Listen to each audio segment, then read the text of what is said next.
খাতাম যদি বলা হয়, খতম শব্দের অর্থ হলো শেষ। আল্লাহ ব্যবহার করলেন খাতামান নবীন, এই নবী আর পৃথিবীতে আর কোনোদিন আসবে না।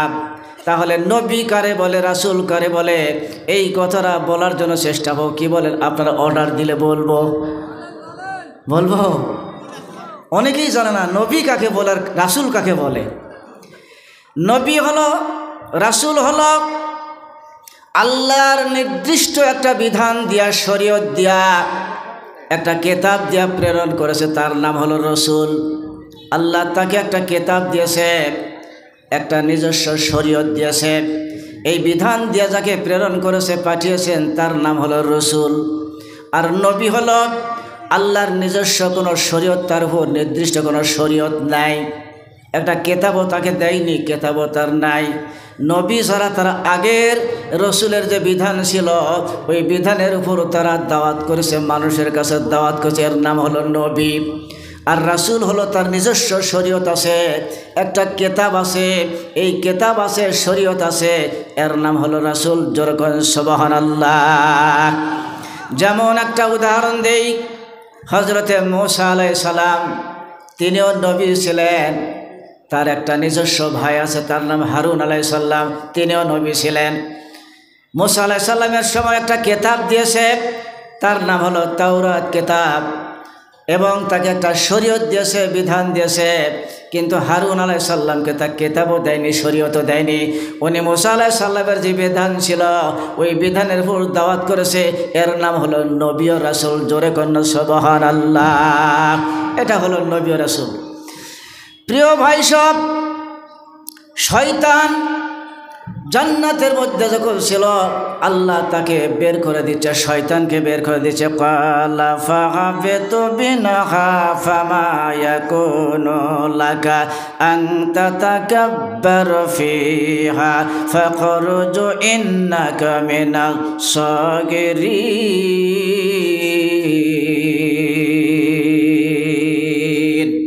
আল্লাহ বলছে, শয়তান, জান্নাত অহংকারের জায়গা না, তোমার তাকাব্বুরি অহংকার, আমার এই জান্নাত থেকে ইখরুজু, যাও, তুমি বের হয়ে চলে যাও, আর তোমাকে জান্নাতে থাকার সম্ভব নয়, চলে যাও। শয়তান বললে, আল্লাহ, এত বছর ধরে আমি ইবাদত করেছি, আল্লাহ তোমার হুকুম মানছি, কিন্তু খালি হাতে আমি ফেরত যাব, আমি কি কিছুই পাবো না? আল্লাহ বলছে, শয়তান, বলো তুমি কি আমার কাছে চাও? তুমি যা চাবে তাই তোমাকে আমি দিব, বলো তুমি কি চাও? এখন শয়তান বলছে, আল্লাহ, প্রথম নম্বরে, আল্লাহ ক্বালা আনজিরনি ইলা ইয়াউমি ইউবআসুন, আমাকে কিয়ামত পর্যন্ত আমাকে হায়াত দেওয়া লাগবে। শয়তান আল্লাহর কাছে আবেদন করলেন, কিয়ামত পর্যন্ত আমাকে হায়াত দেওয়া লাগবে। এটা হলো শয়তানের আবেদন। আল্লাহ বলছেন, যা, আমি মঞ্জুর করে দিলাম, তোমাকে হায়াত দিলাম, কিয়ামত পর্যন্ত তোমাকে হায়াত দিলাম, যা, তোমার আমি কবুল করে নিলাম। আর কি হবে? ক্বালা ইন্নাকা মিনাল মুনজারিন ক্বালা ফাবিমা আগওয়াইতানি লা আকুদান্না লাহুম সিরাতাকাল মুস্তাকিম। শয়তান আরও কিছু আল্লাহর কাছে থেকে চেয়ে নিলেন। নেওয়ার পরে শয়তান বলে, আল্লাহ, আমি এখন দুনিয়ার মধ্যে গিয়ে আমি আর কোনো খারাপ জায়গাতে আমি থাকবো না, ইলা সিরাতাকাল মুস্তাকিম, আমি ভালো ভালো রাস্তার মোড়ে বসব, ভালো ভালো মোড়ে রাস্তার মোড়ে আমি থাকব। তোমার বান্দাকে ধোকা দিয়া, বোকা বানায়া, আল্লাহ তোমার জাহান্নামের মধ্যে আমি নিব, এটা শয়তানের ওয়াদা। এখন শয়তান খারাপ জায়গাতে থাকবে না। আজকে এই কোরআনের মাহফিল হচ্ছে, শয়তান রাস্তার মোড়ে বসে আছে, ধোকা দিয়া বোকা বানানোর জন্য বসে আছে। আসার সাথে সাথে শয়তান তার পিছনে লেগে যাবে। ভাই, ওই জায়গায় যায় না। কোরআনের মধ্যে রাজনীতি বলবে বক্তারা, বস, চা খা, বিস্কুট খা, ভাজা খা, যত গল্প আছে গল্প করে করে বাড়িতে চলে যায়, এখানে যাওয়া যাবে না। শয়তান আজকে ব্যস্ত হয়ে গেছে, রাস্তার মোড়ে শয়তান বসে আছে। এই লোকগুলা যেন জান্নাতের বাগানের মধ্যে যেন ঢুকতে না পারে, এটা শয়তানের কাজ। শয়তান খারাপ জায়গাতে বসবে না, আল্লাহর কাছে ওয়াদা করেছে। এখন বলেন তো, খারাপ জায়গাতে যারা যাবে তার নাম হলো মানুষ, আমরা হলাম খারাপ জায়গাতে যাব। প্রিয় ভাই সব, আল্লাহ রাব্বুল আলামিন বলছেন মুহাম্মাদুর রাসূলুল্লাহি ওয়াল্লাযীনা মাআহু আশিদ্দাউ আলাল কুফফারি রুহামাউ বাইনাহুম তারাহুম রুকআন সুজ্জাদান ইয়াবতাগুনা ফাদলুম মিনাল্লাহ। আমার আল্লাহ রাব্বুল আলামিন বলেন, যদি মোহাম্মদুর রাসূলুল্লাহ, আল্লাহ তার নাম বললেন না, রাসূল বলে তাকে সম্বোধন করলেন। আল্লাহর নবীর চরিত্রবান সাহাবীদের মতো যদি চরিত্রবান কেউ যদি হতে চান, তাহলে তার 4টা কাজ করা লাগবে। এই 4টা কাজ যদি করেন, তাহলে আল্লাহ রাসূল বলছেন 27 তারিখ উম্মতি আলা সাবঈনা সালাসা কুল্লুহুম ফিন্নার ইল্লা ওয়াহিদা। قيل يا رسول الله صلى الله عليه وسلم من هي؟ قال ما أنا عليه وأصحابه রাহুল ইবনে মাসা। আল্লাহ রাসূল বলছেন, রাসূল সাল্লাল্লাহু আলাইহি সাল্লাম বলছে, কিয়ামতের ময়দানে, কিয়ামতের মাঠে আমার উম্মতের মধ্যে 73টা কাতার হবে। একটু লম্বা করে বড় করে বলেন তো, কয়টি কাতার? বলেন কয়টি কাতার? সাবিনা সালাসা, 73টা কাতার হবে। নবী বলছেন আমার উম্মতের মধ্যে 73টা কাতার হবে। ইল্লা ওয়াহিদা কুল্লুহুম ফিন্নার, সব কাতার যাবে আল্লাহর জাহান্নামে। ইল্লা ওয়াহিদা, মাত্র একটা কাতার যাবে আল্লাহর জান্নাতে। সাহাবী জিজ্ঞাসা করলে, ইয়া রাসূলুল্লাহ, কিলা ইয়া রাসূলুল্লাহ সাল্লাল্লাহু আলাইহি সাল্লাম মান হিয়া? তাহলে যেই একটা কাতার আল্লাহর জান্নাতে যাবে, ওই কাতারটা কে হবে? ওই কাতারে কে থাকবে? আল্লাহ রাসূল সাল্লাল্লাহু আলাইহি সাল্লাম বলছেন, যার আমল আখলাক, যার সব কিছু আমি নবী আমার সাহাবীর সাথে মিলে যাবে, এই একটা কাতার যাবে আল্লাহর জান্নাতে। জোরে সরে করেন সুবহানাল্লাহ। আজকে আমাদের ওই নবীর আমলের সাথে আমল মিল নাই, সাহাবীর আমলের সাথে আমল মিল নাই। আমরা পড়ে গেছি একটা সাগরের ঢেউয়ের মধ্যে, আমরা পড়ে গেছি। আমরা কেমনে কিভাবে আমরা থাকবো, বাঁচবো, কোনো কুল কিনারা পাচ্ছি না।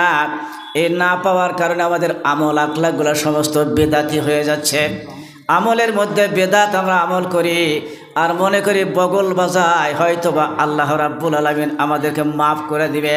আল্লাহ সেই কথাটাও কোরআনে বলেছে, শোনেন, কুল ইয়া ইবাদিয়াল্লাযীনা আসরাফু আলা আনফুসিহিম লা তাকনাতু মির রাহমাতিল্লাহ।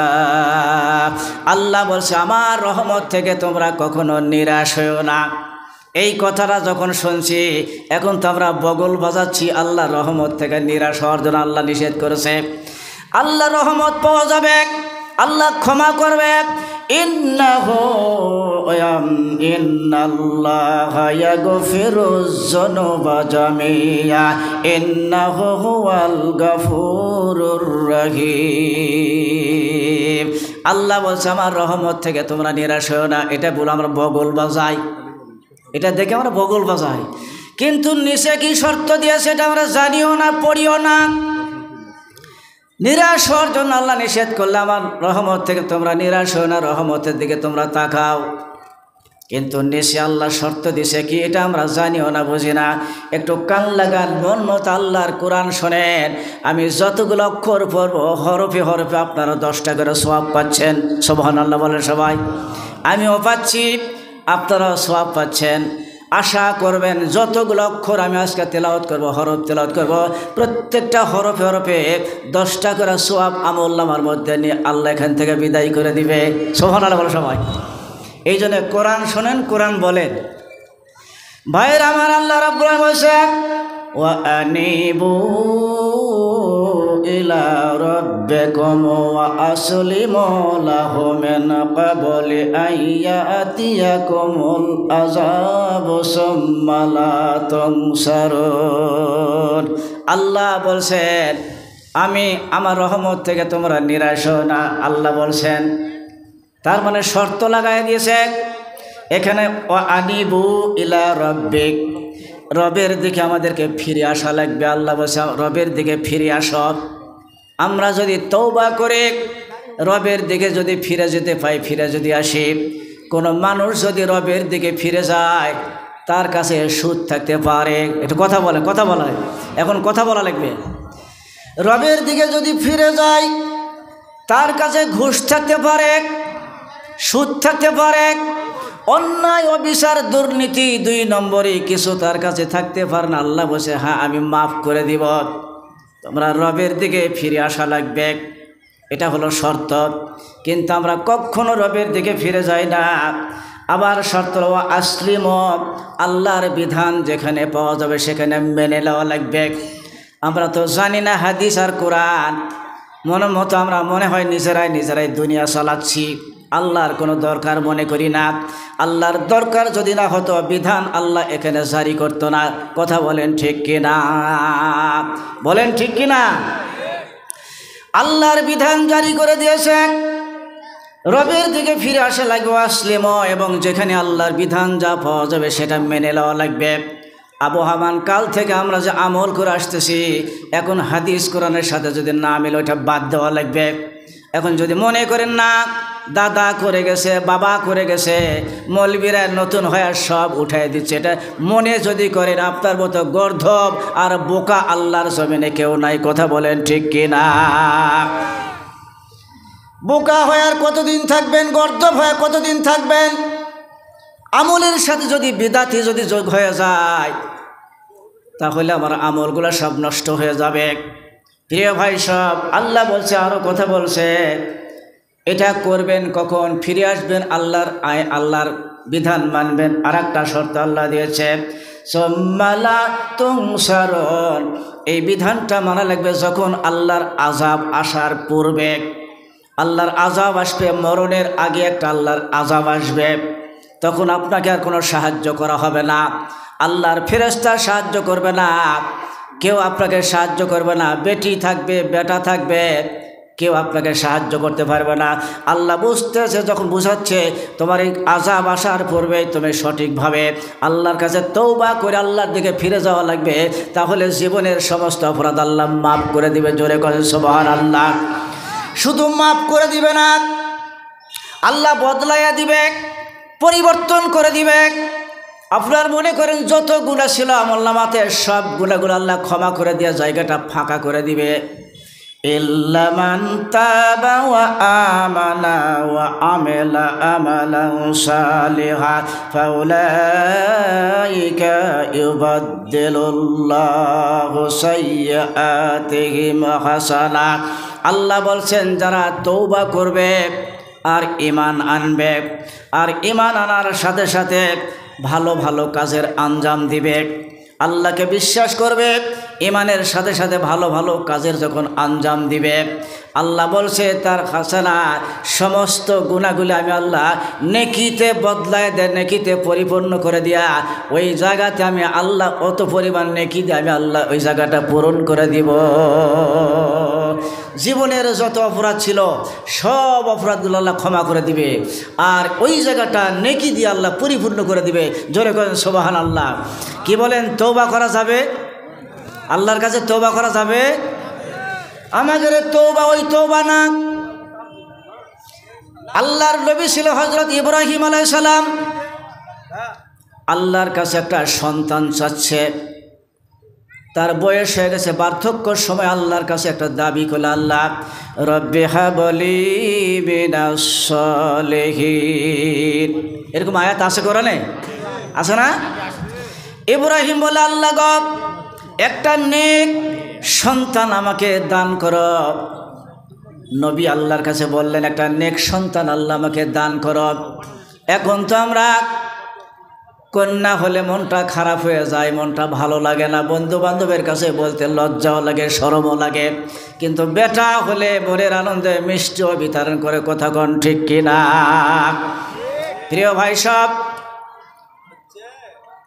কন্যা সন্তান হলে আমাদের মন খারাপ হয়। আল্লাহর নবী চাচ্ছে রব্বি হাবলি মিনাস সালিহিন, আল্লাহ একটা নেক সৎ একটা সন্তান আমাকে তুমি দান করো।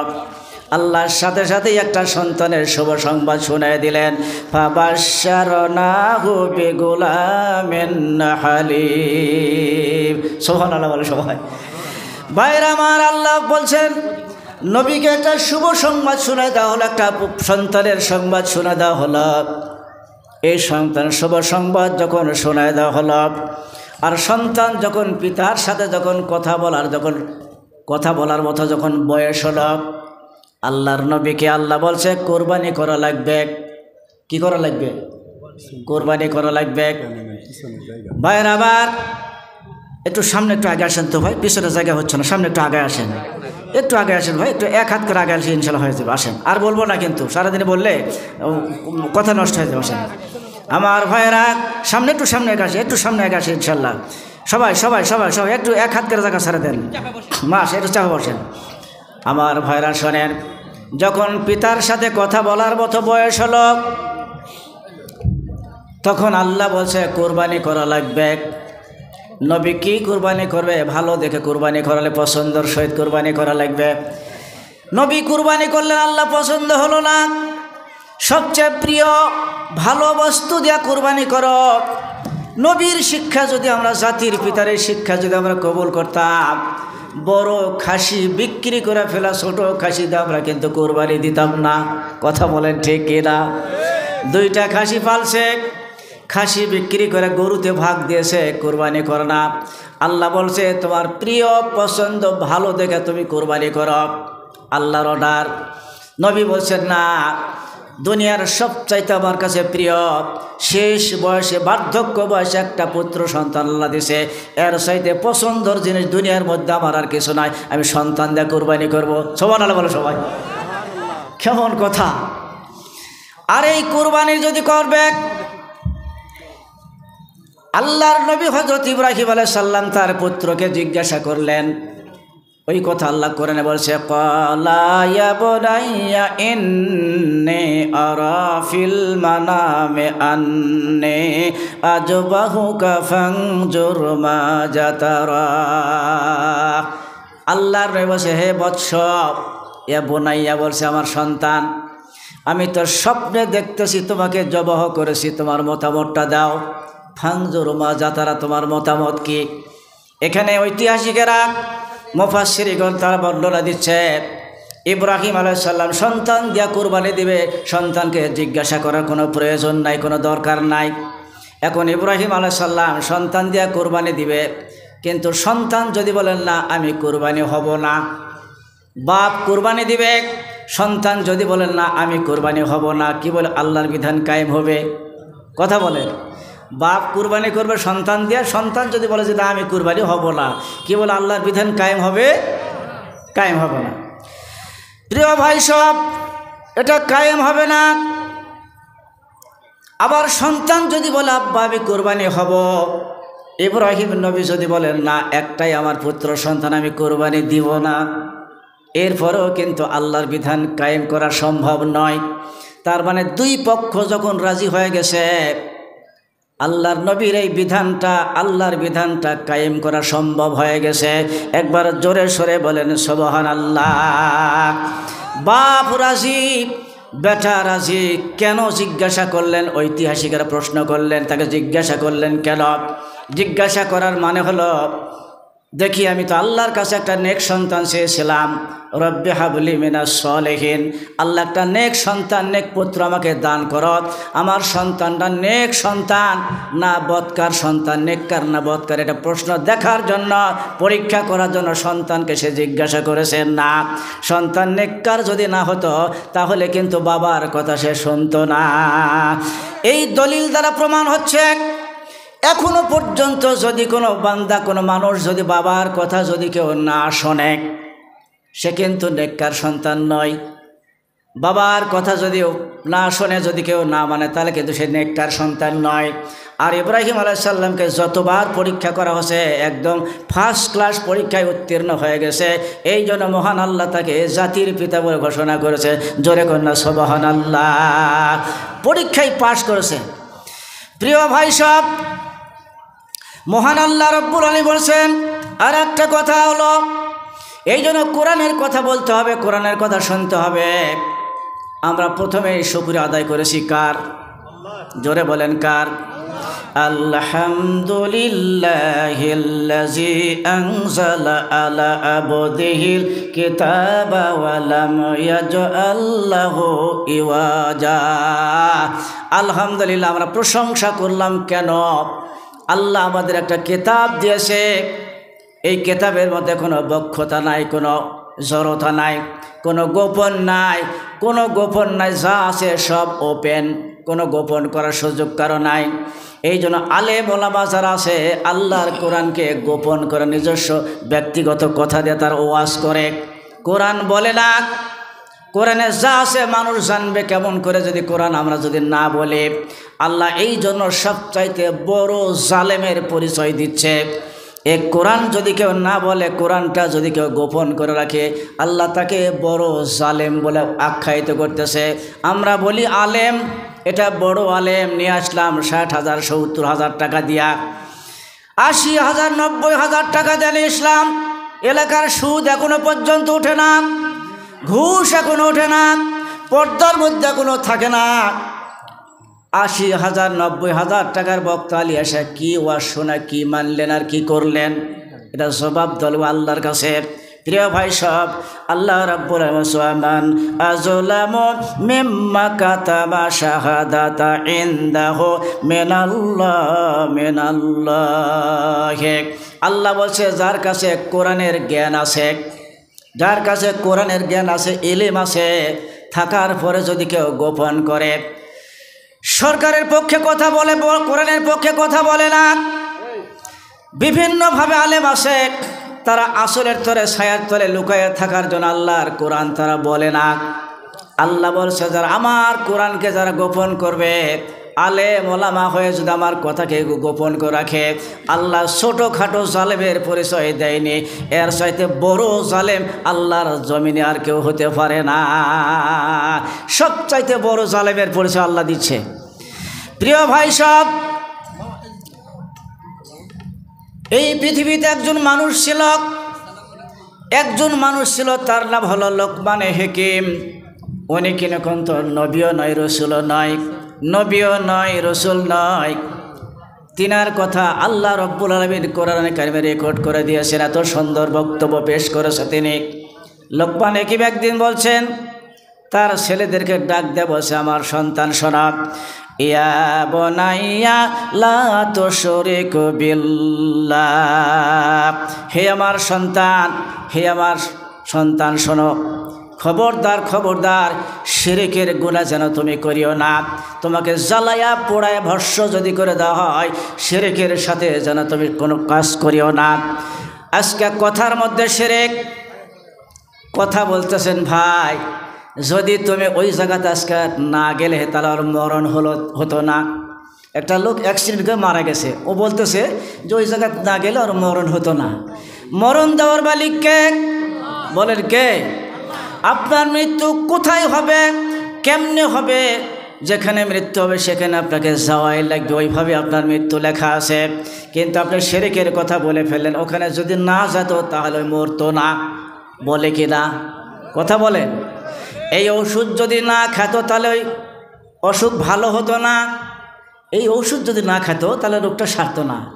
জোরে বলেন ভালো করে দেওয়ার মালিককে। অনুনাজ্জিলু মিনাল কুরআনি মা হুয়া শিফাউন ওয়া রাহমাতুল লিল মুমিনিন। এই কোরআন হলো মুমিনদের জন্য শিফা। সুবহানাল্লাহ বলে সবাই। কোরআন দিতে পারে সমস্ত রোগ মুক্তি। আজকাল শিরকের গুনাহ হলো মূর্তি।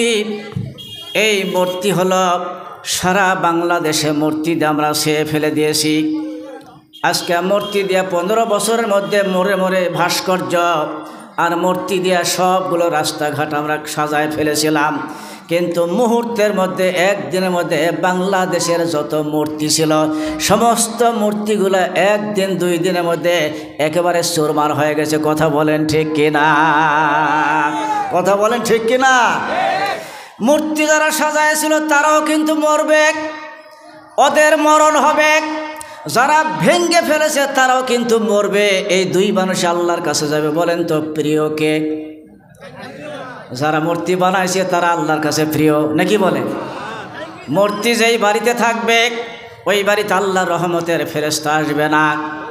কুকুর যেই বাড়িতে থাকবে ওই বাড়িতে আল্লাহর রহমতের ফেরেশতা আসবে না। কারণ কি?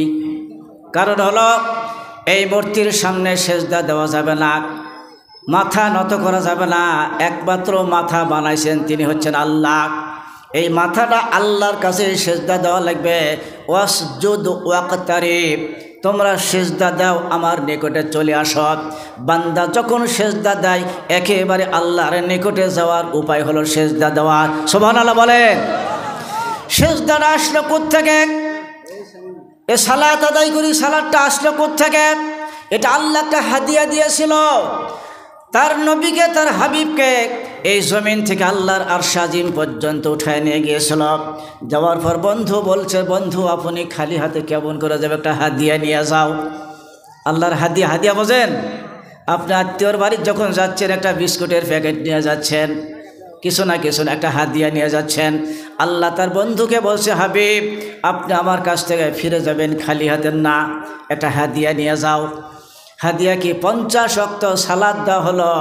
যাও যাও, আপনার উম্মত এই 50 ওয়াক্ত সালাত আদায় করবে। এখন 50 ওয়াক্ত সালাত যদি থাকতো তাহলে কমপক্ষে 1 ঘন্টার মধ্যে 4 বার সালাত আদায় করা লাগতো। 4 বারাং 48 নাকি বলেন? দিন রাতের মধ্যে 15 মিনিট পর পর সালাত আদায় করা লাগতো, নামাজ পড়া লাগতো। পারা যেত? এ ভাই কথা বলেন, পারা যেত? তাহলে 50 ওয়াক্ত সালাত আল্লাহ তার হাবিবকে হাদিয়া দিলেন। এই হাদিয়া স্বরূপ নিয়ে আসছে আল্লাহর নবী। আমরা সেই নবীর এই হাদিয়াটা পছন্দ করি না। যদি কেউ আল্লাহর কাছে যেতে চায় নবীর সুপারিশ ছাড়া কেউ আল্লাহর কাছে যেতে পারবে না। এই জন্য আল্লাহকে ভালোবাসে, নবীকে ভালোবাসে, কিন্তু নবীর হাদিয়া ভালোবাসে না। এইরকম লোক এই মাহফিলে আসে না? নাই? আছে না? এই তো সামনে রোজা আসতেছে, সিয়াম পালন করা লাগবে।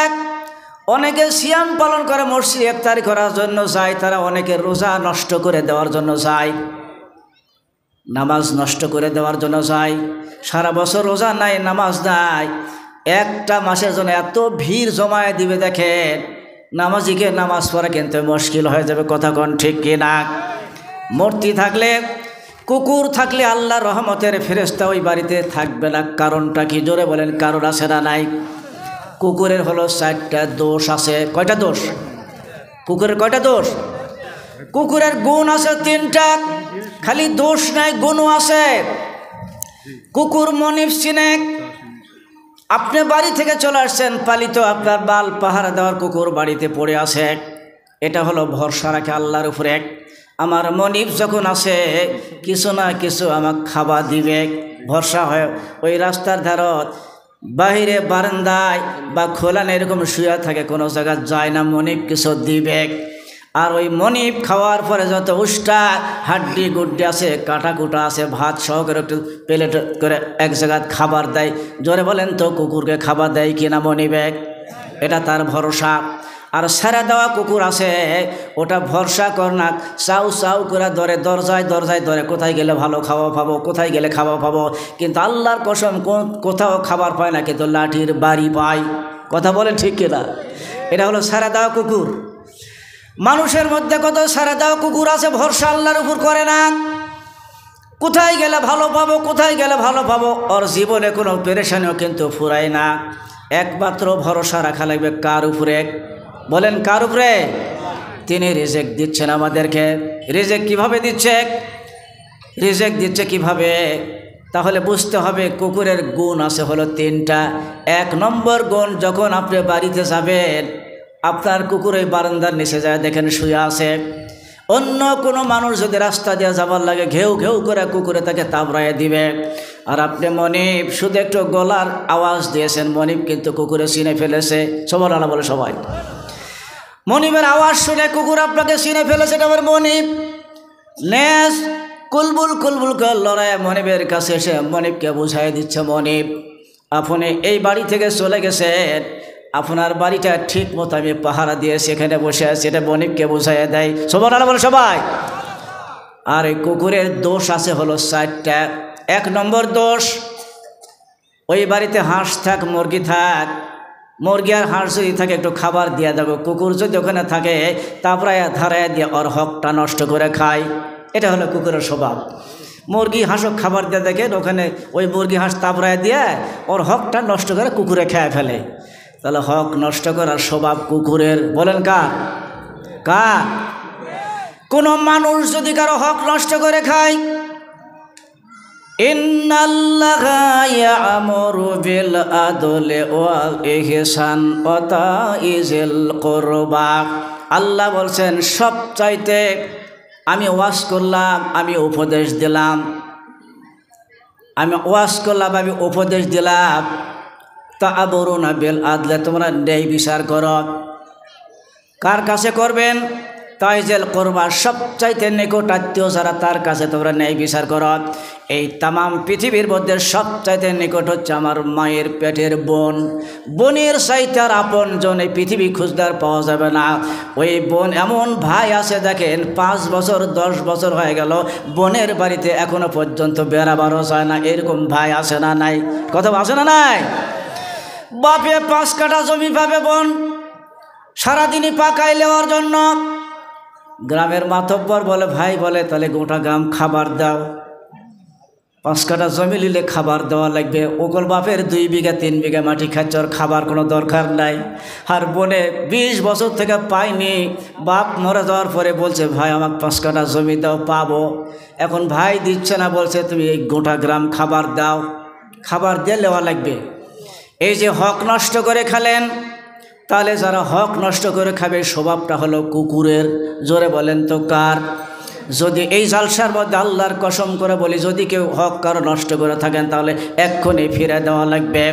আর হক যদি নষ্ট করেছেন, যার হক নষ্ট করেছেন তার কাছেই আপনাকে ক্ষমা নেওয়া লাগবে, মাফ চাওয়া লাগবে। আর হক নষ্ট করার পর ওই কাবা শরীফে যায় কাবার গিলাপ ধরে আল্লাহর কাছে কাঁদলে আল্লাহ কিন্তু ক্ষমা করবে না। যার হক নষ্ট করেছেন ওর কাছেই আপনাকে ক্ষমা নেওয়া লাগবে। কথা বলেন ঠিক কিনা? মনে হয় আছে হক নষ্ট করে, নাকি বলেন? সস্তা। 2 নম্বর কুকুরের দোষ, কুকুর হালালও খায় হারামও খায়। এখন পেট পূর্তি করে আপনি খাওয়াবেন কুকুরকে, মিষ্টি দই আর যত গোশত আছে আপনি কুকুরকে খাওয়াবেন।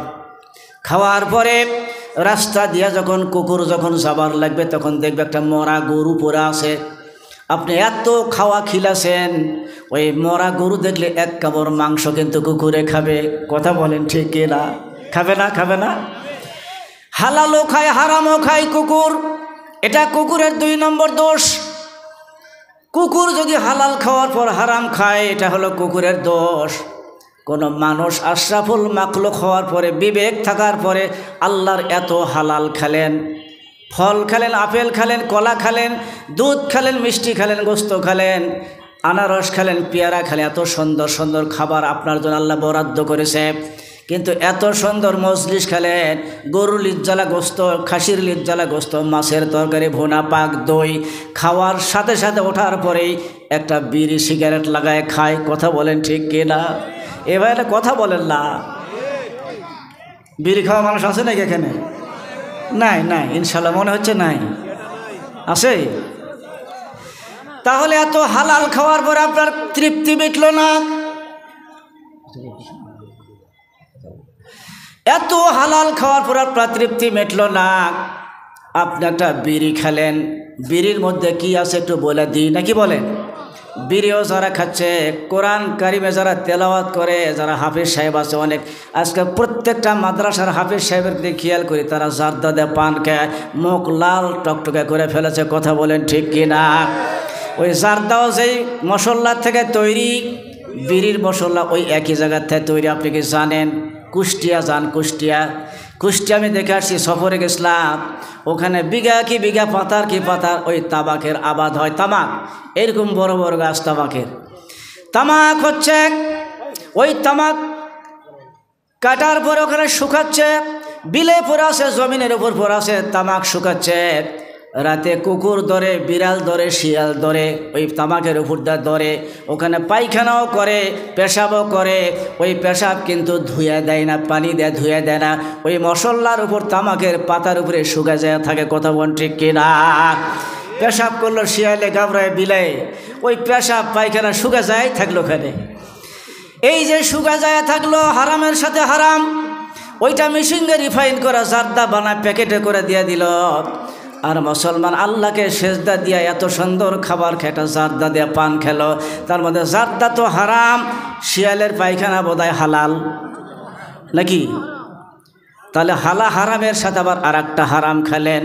তার মানে দুনিয়ার সবচাইতে নিকৃষ্ট একটা গরুয়ে খায় না, ছাগলে খায় না, কুকুরে খায় না, বিড়ালে খায় না, কোনো প্রাণী খায় না তামাক। এই জালসাতে যদি বলেন হুজুর আমি 2 কেজি জার্দা দান করলাম, দিবা পারবেন? দেওয়া যাবে? জার্দার কোনো দান সজ্ঞা নাই। কোনো প্রাণী কিন্তু ওটা খায় না, শুধু খায় হলো মানুষ। তার মানে আশরাফুল মাখলুক, আল্লাহর কাছে সবচেয়ে উত্তম এবং সবচাইতে নিকৃষ্ট। যাদের বিবেক আছে, বিবেক থাকার পরেও যদি, এত খাওয়ার পরেও যদি তারা ওই হারাম খায়, এখন বুঝা নেবেন এটা হলো কুকুরের স্বভাব। ওটা মানুষ আর নাই, ওটা কুকুরের স্বভাবের সাথে পরিচয় হয়ে গেছে। কথা কন ঠিক কিনা? আব্দুল কাদের জিলানী রহমতুল্লাহ আলাইহি তার জীবনের মধ্যে আছে, আব্দুল কাদের জিলানী রাস্তা দিয়ে হেঁটে যাচ্ছে, যাওয়ার পর একটা কুকুর শুয়ে আছে। উনি মনে মনে চিন্তা করে, আল্লাহ এই কুকুর আমার চাইতে উৎকৃষ্ট না আমি আল্লাহর বান্দা উৎকৃষ্ট? মনের সাথে একটু ধাক্কা হচ্ছে না। যদি বলি যে না আমি নিকৃষ্ট, ইয়াব্বানি আদম, আল্লাহ বলছে না আদম সন্তান হলো সবচেয়ে উত্তম, আল্লাহ বলছে, তাহলে আমি আল্লাহর কাছে মিথ্যা হয়ে যাবে বলে না। আবার মনে প্রশ্ন করে, আমার আমল, আমার আখলাক এই কুকুরের চাইতে যদি ভালো হয়ে যায়, তাহলে কুকুরের চাইতে আমি উত্তম, আমি আল্লাহর কাছে প্রিয় এবং ভালো। আর আমার আখলাক চরিত্র যদি আমার নিকৃষ্ট হয়ে যায়, এই কুকুরের চাইতে আমি আল্লাহর কাছে নিকৃষ্ট। কথা বলেন ঠিক কিনা? এখন তো সব স্বভাব হয়ে গেছে আমাদের কুকুরের মতো স্বভাব, হক নষ্ট করে খায়, হারাম খায়, আমাদের লজ্জাও নাই। এই লজ্জা কুকুরের আর একটা দোষ আছে, কুকুরের কিন্তু লজ্জা নাই। আমার ভাইরা, প্রিয় ভাই সব, মহান আল্লাহ রাব্বুল আলামিন বলছে, ওয়া মাই ইয়াশফা শাফাআতান হাসানাতান ইয়াকুল্লাহু নাসিবুম মিনহা। প্রিয় ভাই সব, কিয়ামতের ময়দানে যখন আপনার আমলনামা যখন হাতের উপর যখন দিয়ে দিবে, অনেক মানুষ দেখবে হজের নেকি তার মধ্যে লেখা আছে, হজের সওয়াব লেখা আছে, কিন্তু জীবনে কোনোদিন হজ করেনি। বলতে থাকবে, আল্লাহ এই হজ তো আমি কোনোদিন করিনি, হজের সওয়াব কেন আমলনামার মধ্যে দেখি? আল্লাহ বলবে, বান্দা তুমি হজ করেনি এটা আমি জানি, কিন্তু তুমি যে সুপারিশ করেছেন, তুমি যে ভালো ভালো কাজের আঞ্জাম দিয়েছেন, ওই সুপারিশ করার পরে যে লোকটা ভালো ভালো কাজের আঞ্জাম করেছে, ওই ভালো একটা কাজের নেক আমি আল্লাহ তোমার আমলনামায় দান করে দিয়েছি। কথা কন ঠিক কিনা? ভাইয়ের আমার, সুপারিশ কাকে বলে? এই যে প্রাইমারি স্কুল আছে, সিয়াটা প্রাইমারি স্কুল, ছাত্র লেখাপড়া করে, যখন পরীক্ষা দেয়, পরীক্ষা যখন খাতা দেখে, এই যে আমার কাছে বসে আছে সকলে ডিগ্রি কলেজের সহকারী অধ্যাপক, যখন ছাত্ররা পরীক্ষা যখন দিয়ে খাতা যখন যায়, খাতা যায় টিচারের কাছে খাতা দেখার জন্য, বোর্ড থেকে দিয়ে পাঠায়। খাতা দেখার পরে একজন ভ্যান চালকের ছেলে আর একজন হলো সভাপতির ছেলে। এই যে প্রাইমারি স্কুল আছে, এই প্রাইমারি স্কুলের সভাপতির একটা ছেলেও পরীক্ষা দিচ্ছে একই ক্লাসে, আর ভ্যান চালায় খায় গরিব মানুষ। ওই ছেলের মেধা ভালো, ব্রেন ভালো, উনি ভালো প্রশ্ন লিখছে, যা প্রশ্ন আছে ভালো অ্যান্সার দিয়েছে, ভালো লিখছে। এখন মাস্টার সুপারিশ করা লাগবে এই নম্বর পাওয়ার যোগ্যটাকে। যদি মনে করে যে না এটা ভ্যান চালক গরিব মানুষ, সভাপতির সন্তানকে যদি আমি ফার্স্ট করে না দিই, 1 নম্বর রুল যদি না করি, তাহলে আমার চাকরি ঠিকানা যাবে না। এখন এই গরিব মানুষ নম্বর পাওয়ার যোগ্যকে নম্বর দিল না, আর সভাপতির ছেলে নম্বর পাবে না, কিন্তু 28 নম্বর দিয়েছে। এটা 2 নম্বরই করার জন্য আল্লাহর কাছে জবাব দেওয়া লাগবে। কথা বলেন ঠিক কিনা? তাহলে সুপারিশ কাকে বলা হয়? এই যে আমরা নেতা নির্বাচন করি, চেয়ারম্যান মেম্বার তৈরি করি, ভোট দিয়ে চেয়ারম্যান তৈরি করি আমরা, এটাও কিন্তু একটা সুপারিশ। যখন ভোট দিবার যাবেন তখন কিন্তু একটা সুপারিশ ওটা মনে করতে হবে। আমরা আজ থেকে 15 বছর পর্যন্ত নিজের ইচ্ছা মতো আমরা ভোট দিতে পারিনি, কথা কোন ঠিক কিনা? এই যে হক নষ্ট করে দিয়েছে, আবার যখন মনে করলাম আর ভোট দিতে পারলাম না, দেখি আমার বউ মরে গেছে, বউয়ের ভোটটা দিয়ে আসি। রাস্তায় আসার সাথে সাথে বলছে ভাই ভোট হয়ে গেছে, ফিরে বাড়িতে যান, টিক দেওয়া হয়ে গেছে। দেখি বউ মারা গেছে, বউয়ের ভোটটা একটু দিয়ে আসি, পারা যায় কি না। এখন বউয়ের ভোট দিবার গেছে, যায় দেখে পোলিং অফিসার বলছে ভাই এটাও ঠিক হয়ে গেছে, ভোট হয়ে গেছে, যাও।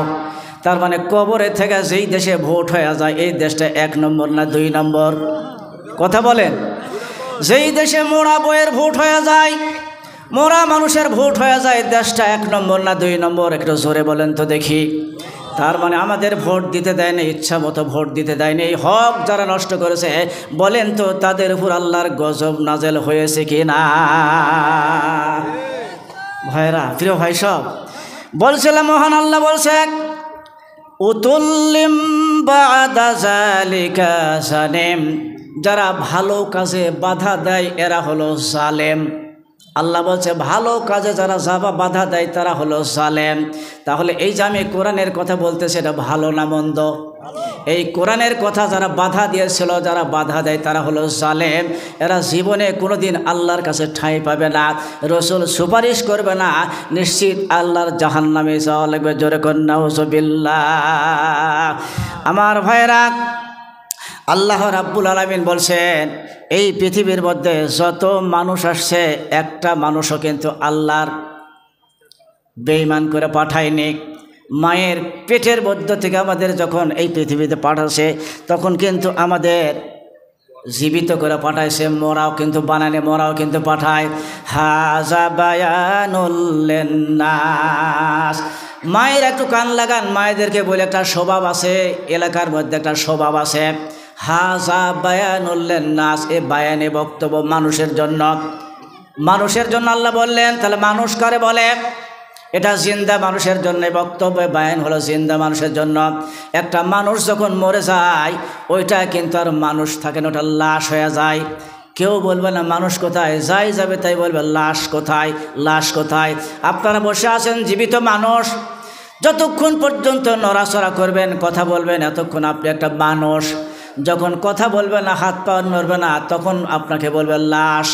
লাশের জন্য কোরআন নয়, লাশের জন্য বায়ান বক্তব্য না। মায়েদের মধ্যে একটা অভ্যাস আছে, মরা মানুষ যখন মরে যায় চতুর্দিকে বসে কোরআন শরীফ তেলাওয়াত করে, কথা বলেন ঠিক কিনা? আজকে মেহের আলী মৌলভী বলে গেলাম, কোনো মানুষ যদি মারা যায়, খাটলির চতুর্দিকে বসে বসে কোরআন তেলাওয়াত করা যাবে না। এটা দলিলও নাই, প্রমাণও নাই, কোরআন তেলাওয়াত করা যাবে না, কোনো উপকারও হবে না। হ্যাঁ, যখন মানুষ মুমূর্ষু ব্যক্তি যখন জীবনটা চলে যাচ্ছে, এই মুহূর্তে তার সামনে যদি কোরআন তেলাওয়াত করা হয় তার কিছু উপকার হবে। কিন্তু মানুষ যখন মারা যাবে, খাটলি চতুর্দিকে বসে কোরআন আর কেউ তেলাওয়াত করবেন না। হাজা বায়ানুল লিন্নাস। এটা মানুষের জন্য বায়ান আর বক্তব্য, এটা হলো মানুষের জন্য। আমাদের বক্তব্য এই পেশ করার জন্য এই ক্ষমতা কে দিয়েছেন? জোরে বলেন কে দিয়েছে? জোরে কোন কে দিয়েছে? প্রিয় ভাই সব, আমার মধ্যে যে ঈমান না থাকে, এই যে ইলেকট্রিসিটি বিদ্যুৎ দেখতেছেন, কারেন্টের তারের কোনো দাম নাই, কোনো মূল্য নাই, যতক্ষণ পর্যন্ত তার মধ্যে বিদ্যুৎ পাওয়া যাবে না। ওর দাম আছে? নাই। সোনার খনির দাম নাই, লোহার খনির কোনো দাম নাই, কয়লার খনির কোনো দাম নাই, কেরোসিনের খনির কোনো দাম নাই। যতক্ষণ পর্যন্ত উত্তোলন করে যখন বিক্রি করতে না পারবেন, সোনার খনি হলে কোনো দাম নাই। আছে? ওই স্বর্ণ যখন উত্তোলন করবে, উত্তোলন করে এরকম 1,80,000 70,000 টাকা ভরি যখন বিক্রি করবেন, তখন ওর মূল্য হবে। প্রিয় ভাই সব, যতক্ষণ পর্যন্ত আপনার মধ্যে ঈমান পাওয়া না যাবে, আল্লাহর ভয় পাওয়া না যাবে, এতক্ষণ পর্যন্ত ওই সোনার খনির মতো আপনার কোনো মূল্য নাই। জোরে বলেন ঠিক কিনা? প্রিয় ভাই সব, আমার ভাইরা যাব, আমার ভাইরা বলতেছিলাম, লোকমানে হাকিম তার সন্তানের কাছে কত সুন্দরভাবে বক্তব্য দিচ্ছে, একটু ভালো করে কান লাগান। ইয়া বনাইয়া ইন্নাহা ইন তাকু মিসকালা হাববাতিন মিন খারদাল ফাতাকু ফিস সাখরাতি আও ফিস সামাওয়াতি আও ফিল আরদ। হে আমার বৎস, হে আমার সন্তান, কোনো পাহাড়ের পাদদেশে, কোনো মাটির নিচে, কোনো অভ্যন্তরে যদি কোনো সরষার দানা পর্যন্ত পরিমাণ যদি কোনো কিছু থাকে, ওটা মহান আল্লাহ রব্বুল আলামিন ওটা বের করে দেখাবে। এই জন্য যা করতেছ সব আল্লাহ দেখতেছে। একটা জাররা জাররা পরিমাণে কোনো কিছু অন্যায় করা যাবে না। তার সন্তানের কাছে বক্তব্য দিচ্ছে, ইয়া বুনাইয়া আকিমিস সালাতা ওয়া মুর বিল মা'রুফ ওয়া নাহা আনিল মুনকার ওয়াসবির আলা মা আসাবাকা ইন্না যালিকা মিন আজমিল উমুর। হে আমার সন্তান, যখন নামাজের সময় হবে তখন তুমি নামাজ আদায় করে নিও। বাপ তার সন্তানের কাছে বক্তব্য দিচ্ছে। এই বক্তব্য আল্লাহর কাছে এত সুন্দর, এত প্রিয়, এত পছন্দ, এত ভালো লাগছে। এই লোকমান হাকিমের এই বক্তব্যটা আল্লাহ কোরআনে রেকর্ড করে দিয়েছে। জোরে কোন সুবহানাল্লাহ। তার বাপ পিতা হয়ে সন্তানের কাছে এত বক্তব্য, সুন্দর বক্তব্য দিচ্ছে, বেটা খবরদার খবরদার, নামাজের সময় হলে যেন নামাজ তুমি কাজা করবে না, সঠিকভাবে সঠিক সময়ে নামাজটা তুমি আদায় করে নেবে। আল্লাহু আকবার যখন মুয়াজ্জিন বলবে, আল্লাহু আকবার বলার পরে নিজস্ব কাজ করা তখন বন্ধ। একমাত্র কাজ করা লাগবে আল্লাহর। যেহেতু আল্লাহ সবচাইতে বড় ডাক হয়ে গেছে, ওই মানুষটা যদি আল্লাহর কাজ বাদ দিয়ে নিজের কাজ করে তাহলে আল্লাহকে খাটো মনে করা হলো। আল্লাহু আকবার শব্দ সবচাইতে আল্লাহ বড়। আমি মসজিদে দেখলাম, গতদিন মহাদেবপুর গিয়েছিলাম, ওখানে একটা মসজিদ লেখা আছে, টাইসের উপর লেখা আছে, ইমাম যেখানে নামাজ পড়ে ওই টাইসের উপর লেখা আছে আল্লাহ, একদিকে লেখা আছে আল্লাহ, একদিকে লেখা আছে মোহাম্মদ। আল্লাহ মোহাম্মদ না, এটা করা যাবে না। আল্লাহ বললে আল্লাহু আকবার লেখা লাগবে। আল্লাহু আকবার, আল্লাহ সবচেয়ে বড়। সুবহানাল্লাহ বলে সবাই। মোহাম্মদ লিখলে মোহাম্মদ রাসূলুল্লাহ বলা লাগবে। মোহাম্মদ হচ্ছে আল্লাহর রাসূল। শুধু লেখছে মোহাম্মদ, ওই টাইসে লেখাই থাকে, ওগুলো আছে না, অনেক অনেক মসজিদে আছে না, একটু উঠায় ফেলা যাবে না, উঠায় ফেলা যাবে না। এই কারবার কেউ করবে না। এটা মন মতো দুনিয়া চলার জায়গা নয় ভাই। এই দুনিয়াটা চলবে আল্লাহর কোরআনের নির্দেশ মোতাবেক চলা লাগবে। আমি যতই বলি যে এটা আমি মন মতো চালাবো, কিন্তু না, এটা মন মতো চালানোর জায়গা নয়। যা করবেন আল্লাহর হুকুম মতোই করা লাগবে। ভাইয়ের আমার, আল্লাহ রাব্বুল আলামিন আমাদেরকে এই কোরআনের কথাগুলো যেগুলো বললাম, এই কথাগুলো আমাদেরকে মানবার, শুনবার আল্লাহ তাআলা যেন যোগ্যতা দান করে। আল্লাহ আর এক জায়গায় বলছেন, ইয়াউমা লা তানফাউশ শাফাআতু ইল্লা মান আযিনা লাহুর রাহমানু ওয়া রাজিয়া লাহু কাওলান। আল্লাহর নবী কাছে উম্মতে যা বলে, নবী সুপারিশ করো। সুপারিশ করবে কার? আল্লাহ বলছে, মান যাল্লাযী ইয়াশফাউ ইনদাহু ইল্লা বিইজনিহি। আল্লাহ যাকে সুপারিশ করার অর্ডার দিবে সেই ব্যক্তি সুপারিশ করতে পারবে। এখন মনে করেন ক্লাস 3 পাস করেছে, এখন স্কুলে একটা হেডমাস্টার নেবে, সিনাটা স্কুলে একটা হেডমাস্টার লাগবে। ক্লাস 3 পাস করছে, এখন যায় যদি এমপি সাহেব ধরে, স্যার ওই আমার সিনাটা স্কুলে একটা হেডমাস্টার লাগবে, আপনি আমার জন্য একটু সুপারিশ করুন। পাস কি 3, জোরে বলে পাস কি 3 পাস। আর এখানে সার্কুলারে দেওয়া আছে অন্তত কমপক্ষে ডিগ্রি পাস হওয়া লাগবে, বিএ পাস হওয়া লাগবে, সার্কুলার লেখা আছে। ক্লাস 3 পাস করে এমপির কাছে গেছে সুপারিশ নেবে। জোরে বলেন তো দেখি, এমপি সুপারিশ করবে? এ ভাই সামান্য জ্ঞান থাকলে একটু বলেন না, এমপি সুপারিশ করবে? আরে 3 পাস, তার জন্য কিভাবে সুপারিশ করবে? নবীর কাছে সুপারিশের আশায় যাওয়া হবে। নবী যখন দেখবে আমলনামাতে বেদাত, শৌকান দূর হও। বেদাত যদি কেউ আমল করা যায়, দুনিয়ার মধ্যে যদি করে কেউ চায়, আল্লাহ নবীর কাছে সুপারিশ চাইলে কিন্তু পাওয়া যাবে না। আমি ক্লাস 3 পাস করে যাই, হেডমাস্টার যদি হওয়া যদি না যায়, আর শিরকি আর বিদাতি যদি গুনাহ করে আল্লাহর নবীর কাছে গেলে নবী আমাদের জন্য মনে হয় সুপারিশ করবে। এই জন্য আসেন আমরা শিরক থেকে, বিদাত থেকে মুক্ত থাকি ইনশাআল্লাহ। বলেন সবাই, শিরক থেকে ইনশাআল্লাহ বলেন মুক্ত থাকব। মায়েদের মধ্যে একটা শিরকের গুনাহ আছে। মা বোন যায় যেখানে বসে আছে, আগে সন্তান হলে আনারসের পাতা, কারে, তুরা জাল আর বিভিন্ন কাঁটা ঘোড়া সে চতুর্দিকে ঘরের দুয়ারের দিকে বান্ধা থুতো। বান্ধা রাখতো। আমরা জিজ্ঞেস করে খালা কি ব্যাপার, তো বলে সোরা শূন্যে ধরবে। আল্লাহ বলার এক ব্যাপার, সোরা শূন্যে বলে নিয়ে যাবে। আরে মায়ের পেটের মধ্যে সন্তান আছে, পেট লাগায় শুয়ে আছে, শীত হয়ে শুয়ে আছে, উপর হয়ে শুয়ে আছে, আল্লাহ মায়ের পেটের মধ্যে বাঁচাইয়া দিয়েছে। এখন প্রসব করে দুনিয়ার মধ্যে আসছে, আল্লাহর বলার ক্ষমতা নাই, বাঁচাবার বলার পারবে না, ওটা সোরা শূন্য বলে নিয়ে যাবে। এই জন্যে তোরা জাল দিয়ে ঘেরাও করাকে, কথা বলেন ঠিক কি না? কাতিবাসে পূজা, যখন হিন্দুর পূজা হয়, গাছের মধ্যে দেখেন শামুকের মালা। বললাম চাষি শামুকের মালা কেন দিলেন? বলে ফল বেশি পাওয়া যাবে। ধরে বলেন তো ফল দেওয়ার মালিককে? এমন গাছ আছে জীবনেও ফল হয় না, ওই গাছের শামুক 2 মণ 3 মণ শামুক যদি বান্ধা দেওয়া হয় ফল দিবে? দিবে? এই যে শিরকের গুনাহ বাদ দিয়ে দিবেন, এই শিরক আর বিদআত যদি মুক্ত থাকতে পারেন, তাহলে নবীর সুপারিশ পাওয়ার কিছু আশা করা যায়। আল্লাহ সকল মানুষকে শিরক থেকে বিদআত থেকে মুক্ত থাকবার জন্য আল্লাহ যেন তৌফিক দিয়ে দেয়। আল্লাহুম্মা আমিন। আল্লাহ তাআলা সকল মানুষকে যেন মুক্ত থাকার যেন তৌফিক যেন দান করে, সকল বলে আল্লাহুম্মা আমিন। ভাইজান এদিকে আমার পিছন থেকে ঠেলতেছে অনেকক্ষণ থেকে, আর সময় নেব না। যে কথাগুলো বললাম